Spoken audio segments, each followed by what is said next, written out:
अस्सलाम वालेकुम। Hi everyone, welcome to another topic of enzyme.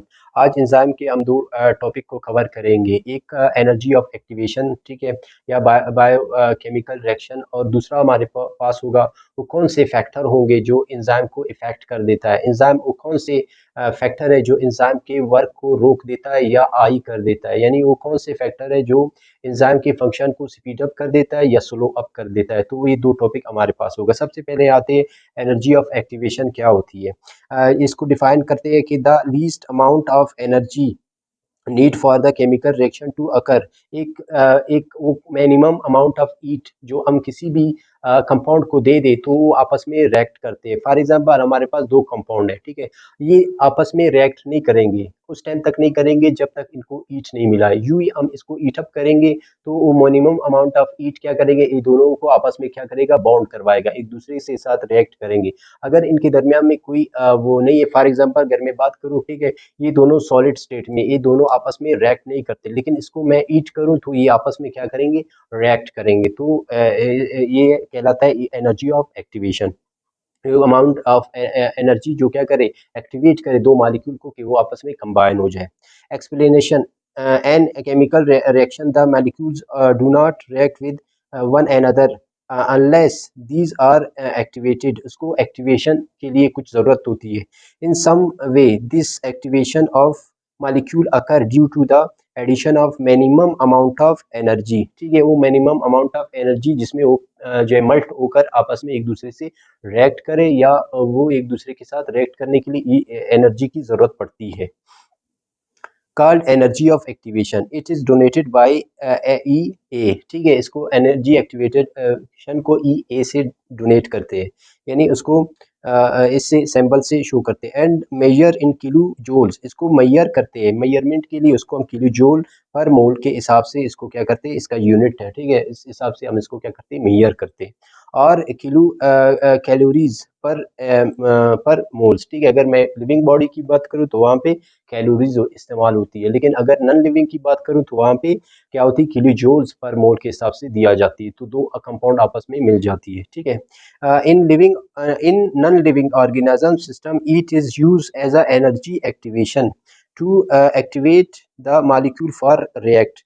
क्योंकि अगर नॉन लिविंग की बात करूं तो नॉन लिविंग कंपाउंड आपस में मिलते हैं तो डेफिनेटली हम उसको ईट देते हैं तो तब जाकर, या एनर्जी देते हैं तो तब जाकर एक दूसरे के साथ रिएक्ट करते हैं। In case of living body, अगर लिविंग बॉडीज की बात करें, यानी लिविंग ऑर्गेनिज्म की बात करें, उसके सिस्टम यानी उसकी सेल की बात करें, उनके अंदर जितने भी मेटाबॉलिज्म हो रहा है, ठीक है, कुछ चीज़ें टूट रहा है, कुछ चीज़ें बन रहा है, तो वहाँ पे क्या होगी, heat energy can not be used, वहाँ पे ईट एनर्जी इस्तेमाल नहीं होता। क्यों?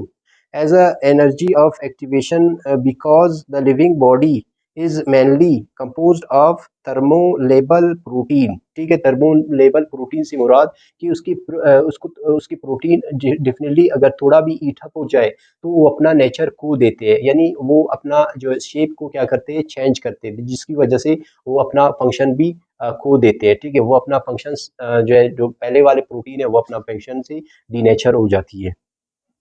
The it destroy protein of cell, वो सेल की जो प्रोटीन है उसको क्या करते हैं, ईट अप कर देती है और उसको पिघल देती है, मल्ट कर देती है, जिसकी वजह से वो अपना स्ट्रक्चर को खो देता है, शेप को खो देता है। Also D nature the enzyme, इसके साथ साथ एंजाइम को क्या करते हैं, डी नेचर करते हैं। जैसे कि हमने लॉक एंड की मॉडल पढ़ा और इंड्यूस फिट हाइपोथेसिस पढ़ा, तो वहाँ पे एंजाइम का एक खास साइट होती है जिसको कहते हैं एक्टिव साइट, जहाँ पे सबस्ट्रेट क्या होती है, बैंड हो जाती है, तो वो साइट क्या हो जाती है, ईट की वजह से वो अपना वो शेप खो देता है, जिसकी वजह से सबस्ट्रेट यानी जो है सबस्ट्रेट उसके साथ अटैच नहीं होती। इट इज़ एक्सपेरिमेंटली प्रूव्ड, इसको एक्सपेरिमेंटली प्रूव किया गया। 1000 biochemical reaction are continuously taking place in cell, ठीक है, इस टाइम अगर मैं बात करूँ, हर सेल में थाउजेंड, हर स्पेसिफिक सेल में थाउजेंड ऑफ केमिकल रिएक्शन वहाँ पे हो रहे होते हैं, ठीक है, इस टाइम भी यानी एक बॉडी के अंदर जितने भी सेल है, हर सेल के अंदर थाउजेंड ऑफ केमिकल रिएक्शन हो रहे हैं, यानी बहुत सी चीज़ें बन रहे हैं और बहुत सी चीज़ें टूट रहे हैं, ठीक है। The living body cannot provide energy of activation, उसको एनर्जी एक्टिवेशन यानी ईट दरकार नहीं होती। अगर ईट देंगे तो डेफिनेटली उसकी प्रोटीन डीनेचर हो जाएंगे, अपना शेप खो देंगे और अपना फंक्शन भी खो देंगे। definitely such large amount number of reaction. The living organism may have a enzyme which lower the activation of energy. वहां पे for example non living body के अंदर हम क्या करते हैं, ईट कर देते हैं, उसको एनर्जी देते हैं जिसकी वजह से वो आपस में रिएक्ट करते हैं, लेकिन यहाँ पे मौजूद होते हैं एंजाइम। अब एंजाइम एक ऐसा protein structure, globular protein structure molecule है, कंपाउंड है, जो क्या करता है, speed up the chemical reaction. यहाँ पे ईट की जरूरत नहीं होती, बल्कि यहाँ पे एंजाइम है जो क्या करते हैं, ईट एक्टिविटी ऑफ एनर्जी को क्या करती है, कम करती है। कहते हैं ना, अगर हमारी बॉडी के अंदर एंजाइम ना होता तो हमारा जो बॉडी है, तो वो अगर एक रिएक्टेंट को प्रोडक्ट में कन्वर्ट करता तो डेफिनेटली उसमें ज़्यादा टाइम लगता। Less enzyme activation is needed, इसमें कम एनर्जी दरकार होती है, ईच दरकार होती है। Is needed to convert the substrate into product, इसको कम समय में, यानी एंजाइम कम समय में वो चीज़ जो एनर्जी के जरिए होती है उसको एंजाइम क्या करती है, यूटिलाइज कर देती है, कम करती है। जैसे कि आप ग्राफ में देखते हैं, ठीक है, इस ग्राफ में ये शो कर रहा है एक्टिवेशन ऑफ एनर्जी, यानी अगर हमारे बॉडी के अंदर एंजाइम ना होते तो इतने ज़्यादा एनर्जी हमें इस्तेमाल करना पड़ता, लेकिन एंजाइम की वजह से हम इतना कम एनर्जी क्या कर रहे हैं, इस्तेमाल कर रहे हैं, वरना हमें इतना एक्स्ट्रा एनर्जी यूटिलाइज करना पड़ता, देना पड़ता। On the other end more activation of enzyme activation is required, जिसमें एंजाइम की एक्टिवेशन दरकार होती to convert the substrate into product in the absence of an enzyme. अगर एंजाइम ना होता तो एक्टिवेशन एनर्जी, यानी एंजाइम के बगैर हमारे जो बॉडी का जो को ज़्यादा दरकार होती energy to convert reactant into product, यानी फूड को प्रोडक्ट में कन्वर्ट करने के लिए, यानी माइक्रो मालिक्यूल को मैक्रो मालिक्यूल में कन्वर्ट करने के लिए उसको ज़्यादा ईटअप या एनर्जी दरकार होता है, लेकिन एंजाइम की वजह से उनको कम दरकार होती है। ठीक है, तो जैसे कि ग्राफ में अगर हमारे पास एंजाइम नहीं होते तो हमें इतना ज़्यादा एनर्जी दरकार होता, लेकिन हमारे पास एंजाइम में जो क्या करती है, आसानी से हमारे रिएक्टेंट को प्रोडक्ट में कन्वर्ट कर देती है। ठीक है, अब आगे हमारे पास है energy of activation is lower the enzyme. ठीक है, एंजाइम की एंजाइम क्या करती है, हमारी एक्टिवेशन ऑफ एनर्जी को क्या करती है, कम कर देती है, एनर्जी हमें कम इस्तेमाल करनी पड़ती है कि वो उसको क्या करे, प्रोडक्ट में कन्वर्ट कर सके। ठीक है, enzyme bring substrate correct direction to react. ठीक है, एंजाइम का ये खूबी है कि वो डायरेक्ट एक सबस्ट्रेट को, एक स्पेसिफिक सबस्ट्रेट को प्रोडक्ट में कन्वर्ट कर देती है। Enzyme bring change in the shape of substrate, उस सबस्ट्रेट को क्या करता है, ब्रेक डाउन कर देते हैं स्मॉल सबस्ट्रेट में और शेप को। Condition required for energy of metabolic reaction, जिसमें मेटाबॉलिज्म होती है। ठीक है, इसको इतना ज़्यादा हीटअप की ज़रूरत नहीं, एनर्जी की ज़रूरत नहीं पड़ती। Enzyme lower the activation of energy, ये एक्टिवेशन ऑफ एनर्जी को क्या करती है, हमारी बहुत सी एनर्जी यहाँ पे क्या हो जाती है, महफूज होती है। ठीक है, उसके बाद हमारा टॉपिक होगा the factor rate of enzyme reaction in amount of product form by the enzyme is in specific period of time is called rate of enzyme, यानी एक स्पेसिफिक रेट ऑफ जो है पीरियड में क्या करती है, वो एक खुराक को क्या करती है, प्रोडक्ट में कन्वर्ट करती है उसको। एक जैसे कि फॉर एग्जांपल हम जो मैल ले लेते हैं, ठीक है, खाना खाते हैं तो डेफिनेटली 4 to 6 आवर चाहिए होती है कि उनको क्या हो जाती है, प्रोडक्ट में कन्वर्ट होती है, यानी उसका वो हजम हो जाती है। तो डेफिनेटली एंजाइम एक स्पेसिफिक पीरियड ऑफ टाइम में क्या करती है, एक चीज़ को प्रोडक्ट में कन्वर्ट करती है। अब नेक्स्ट टॉपिक होगा हमारे पास factor affecting the rate of enzyme action. वो कौन से फैक्टर है जो एंजाइम की जो रिएक्शन को तेज करती है या स्लो करती है, वो कौन से फैक्टर होंगे। हमारे पास 4 फैक्टर है, एक टेम्परेचर है, दूसरा पीएच है, तीसरा एंजाइम कंसंट्रेशन है, चौथा सबस्ट्रेट कंसंट्रेशन है। ठीक है, ये 4 फैक्टर है जो क्या करती है, इफेक्ट करती है एंजाइम को कि वो अपना जो रिएक्शन तेज करे या स्लो करे। तो ये फैक्टर क्या होती है, सबसे पहले हमारे पास है टेम्परेचर। ठीक है, टेम्परेचर क्या होती है, like most chemical reaction rate of enzyme action increase with the rise of temperature, temperature बढ़ता रहे। ठीक है, फॉर एग्जांपल बेस्ट जो ऑप्टिमम टेम्परेचर होती है, फॉर एग्जांपल मैं अपनी हमारी लिविंग बॉडी की बात करें, इंसान यानी वुमन की बात करें, तो उसका जो बॉडी टेम्परेचर है वो 37 है। तो डेफिनेटली उनका एंजाइम भी बेस्ट ऑप्टिमम जो उसका टेम्परेचर होती है वो 37 होती है, और 37 पे वो बेस्ट यानी वर्क कर सकती है। But up to the certain limit, अभी सर्टेन लिमिट से क्या मुराद कि 37 पे हमारा बॉडी एक खास टेम्परेचर पे, हर एंजाइम का अपना एक टेम्परेचर होती है, अपना पीएच होती है। ठीक है, तो उस पे वो डिपेंड करता है कि वो कौन सी जो है टेम्परेचर पे बेहतरीन काम कर सकता है। इंक्रीज इन टेम्परेचर, अगर इंक्रीज करे temperature the kinetic energy of the substrate molecule, तो this increase in the change of the successful collision and इसमें कोलाइड कर देते हैं, as a result of rate of reaction increase, जिसमें reaction क्या हो जाती है, तेज होती है। जैसे फॉर एग्जांपल अगर हम जो चीज़ खाते हैं तो अगर वो गर्म होगी तो हमारा जो बॉडी का जो एंजाइम है वो ज़्यादा इसको प्रोडक्ट में कन्वर्ट कर देता है एक खास टेम्परेचर, जैसे 37 से नीचे हो या 37 तक हो, लेकिन उसके ऊपर हो तो फिर वो आस्ता आस्ता स्लो अप हो जाती है, या नीचे हो स्लो अप हो जाती है। It is experimentally found that enzyme activate the double with every 10 centigrade. Earth 10 centigrade के बाद एंजाइम क्या हो जाती है, उसका एक्टिवेशन तेज होती है, रेट ऑफ प्रोडक्ट तेज हो जाती है। The temperature at which the enzyme shows its maximum activation called optimum temperature. वो कौन सा टेम्परेचर है जिसमें एंजाइम सबसे ज़्यादा तेज़ी से काम करती है, और उसको कहा जाता है optimum temperature. The optimum temperature of the enzyme in human body, अगर ह्यूमन बॉडीज़ की बात करें तो उसका ऑप्टिमम टेम्परेचर क्या होती है उनके एंजाइम का, 37, यानी 37 वो टेम्परेचर होता है किसमें, लिविंग बॉडी के अंदर, जो क्या करती है, एंजाइम सबसे ज़्यादा वर्क करती है, सबसे ज़्यादा स्पीडअप होती है इसकी। The rate of enzyme action is disturbed below or above temperature.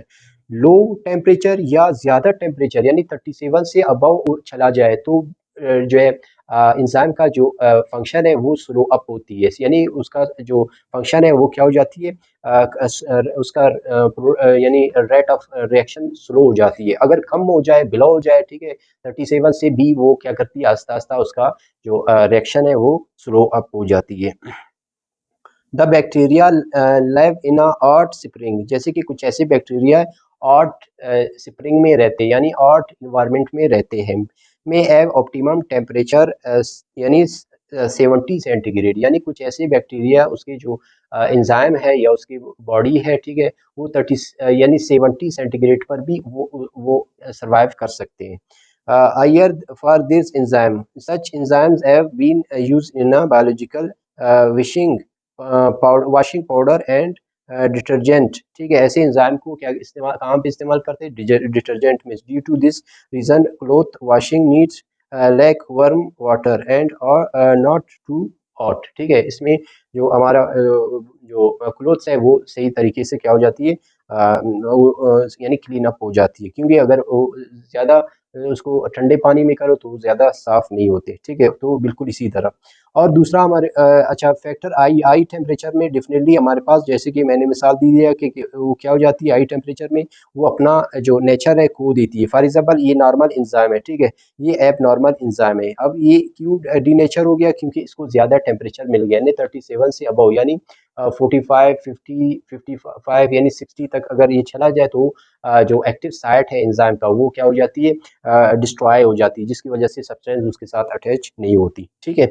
अगर ये मैक्सिमम यानी ऑप्टिमम 37 है, और यानी मिनिमम यानी 45 टू 50 सेंटीग्रेड तक एंजाइम अपना वर्क कर सकती है, लेकिन अगर उससे ज़्यादा चला जाए तो स्टॉप हो जाती है, उसका जो वर्क है वो स्टॉप हो जाती है। इसी तरह अगर लो लो की बात करें, ठीक है, लो टेम्परेचर में तो 0 सेंटीग्रेड पे वो स्टॉप कर देती है, किसको, अपना फंक्शन को क्या करती है, रिड्यूस कर देती है, और आखिर में जाकर एंजाइम क्या हो जाती है, इनएक्टिव एक्टिव हो जाती है, और जिसकी वजह से वो, लेकिन उसकी एक्टिव साइट डिस्ट्रॉय नहीं होती, यानी डीनेचर नहीं होती, एक्टिव साइट्स खत्म नहीं होती, लेकिन वो यूं ही टेम्परेचर नॉर्मल हो गया, यानी 37 या 35 पे आ गया तो डेफिनेटली वो वापस फंक्शन अपना कर सकती है, लेकिन हाई टेम्परेचर पे अपना फंक्शन यानी मुकम्मल वो एक्टिव साइट को खो देता है, जिसकी वजह से वो प्रोडक्ट नहीं बना सकता, रिएक्ट नहीं कर सकता, ठीक है। उसके बाद हमारे पास है पीएच, ठीक है, रेट ऑफ पीएच डेफिनेटली अगर पीएच चेंज हो जाए तो भी एंजाइम पे इम्पैक्ट पड़ सकती है। PH of the medium of important for the proper function of enzyme, all enzyme work their maximum rate of narrow rate of pH of optimum pH. बहुत से एंजाइम अपने एक खास पीएच पे काम करते हैं, यानी हर एंजाइम का अपना एक पीएच होती है, जैसे कि फॉर एग्जांपल यहाँ पे हमारे पास पेप्सिन एक एंजाइम है, ठीक है, हमारे इंटेस्टाइन में, ठीक है, उसका जो पीएच है वो है टू जो है इसका पीएच 2 है, ठीक है। अब 2 पीएच पे वो बेहतरीन काम कर सकता है। अगर उससे नीचे चला जाए तो उसका जो वर्क स्पीड अप जो क्या होती है, लो हो जाती है, यानी स्लो हो जाती है। इसी तरह सैकरेज है, ठीक है। सैकरेज जो है 4.50 जो है पीएच पे बेहतरीन काम कर सकता है। अब ये क्या है, एसिडिक नेचर में क्या बेहतरीन काम कर सकते हैं, लेकिन अगर इसको बेसिक में ले जाए, न्यूट्रल में जाए, तो वो अपना वर्क स्टॉप कर सकते हैं। इसी तरह एंट्रोकाइनेज एंजाइम है, ये भी हमारे इंटेस्टाइन में होती है, जो कन्वर्ट करती है मुख्तलिफ एंजाइम को, जो जिसका पीएच होती है 5 to 50 पीएच इसका नॉर्मल है, ठीक है, यानी ऑप्टिमम है। अगर इससे नीचे ऊपर जाए तो वो डीनेचर हो जाती है, ये अपना काम रोक देती है, स्टॉप कर देती है। इसी तरह सिलेवरी अमाइलेज, हमारे सिलेवा में मौजूद जो अमाइलेज है, उसका जो पीएच है वो 6.80 जो है, यानी पीएच है इसका, ये भी एसिडिक में आता है। वो भी सही वर्क कब करता है, यानी 6.80। अब इससे नीचे ऊपर जाए तो वो अपना काम स्टॉप कर देती है। इसी तरह कैटालेज है, ठीक है, 7 सेंटीग्रेड पे वो अपना बेहतरीन काम सरंजाम दे सकती है। कीमोट्रोप्सिन है, ये भी यानी न्यूट्रल जो पीएच है, ठीक है, उस पे वो यानी वाटर पीएच पे वो अपना बेहतरीन काम सरंजाम दे सकती है, ठीक है। इसी तरह पैंक्रियाटिक लैपेज है, यानी पैंक्रियाज से जो एंजाइम खारिज हो रहा है, ठीक है, ड्यूडेनियम में, वो भी एक खास पीएच पे सही वर्क कर सकता है। 9 पीएच पे वो बेहतरीन काम कर सकते हैं। अगर 9 से ऊपर नीचे हो जाए तो वो उसका वर्क जो है स्टॉप हो जाती है। इसी तरह अर्जिनेज है, ठीक है, 9.70 अर्जिनेट, ठीक है, अर्जिनिन को कन्वर्ट कर देता है क्या, ऑर्निथिन या यूरिया में, ठीक है। तो इसको भी 9.70 सेंटीग्रेड पे ये सॉरी पीएच पे बेहतरीन फंक्शन कर सकती है, लेकिन ऊपर नीचे हो तो ये क्या हो जाती है, स्टॉप कर देती है अपनी फंक्शन को, ठीक है। तो उसके बाद हमारे पास जो लास्ट जो इफेक्ट, सेकंड लास्ट इफेक्ट है, वो है इफेक्ट ऑफ एंजाइम कंसंट्रेशन। अगर एंजाइम बढ़ जाए, सब्सटेंट कम हो जाए, तो क्या इम्पैक्ट पड़ती है एंजाइम पे, ठीक है। The rate of biochemical reaction directly proportional to the concentration. जितना एंजाइम ज़्यादा होंगे तो उतना ज़्यादा वर्क हो सकती है, उतना ज़्यादा प्रोडक्ट बन सकती है, उतना ज़्यादा खुराक हज़म ज़्यादा हो जाती है। अगर एंजाइम ज़्यादा हो, खुराक कम हो, तो प्रोडक्ट यानी वो खुराक ज़्यादा हज़म हो सकती है, ठीक है।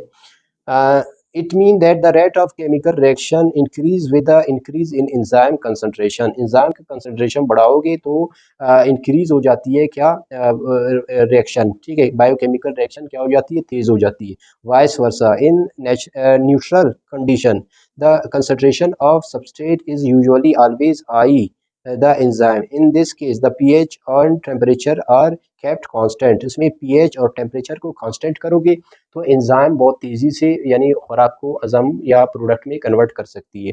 Reaction will increase by increase in the concentration, ठीक है, कंसंट्रेशन बढ़ाओगे तो एंजाइम का, तो इसका क्या मतलब है कि एंजाइम जो है, अगर आप जो है एंजाइम को बढ़ाओगे तो प्रोडक्ट भी क्या हो जाएगा, बढ़ जाएगा। तो इसलिए हमने यहाँ से स्ट्रेट लाइन निकाली है कि ये एक दूसरे के क्या है, डायरेक्टली प्रोपोर्शनल है। इसी तरह अगर मैं बात करूँ सबस्ट्रेट की, ठीक है, अगर मैं बात करूँ substrate factor of substrate concentration, अगर सबस्ट्रेट की कंसंट्रेशन बढ़ाया जाए तो एंजाइम पे अगर एंजाइम पे लोड किया जाए तो क्या हो जाती है, एक खास हद तक ये एंजाइम क्या करती है, अपना फंक्शन तेज करती है अगर खुराक ज़्यादा हो।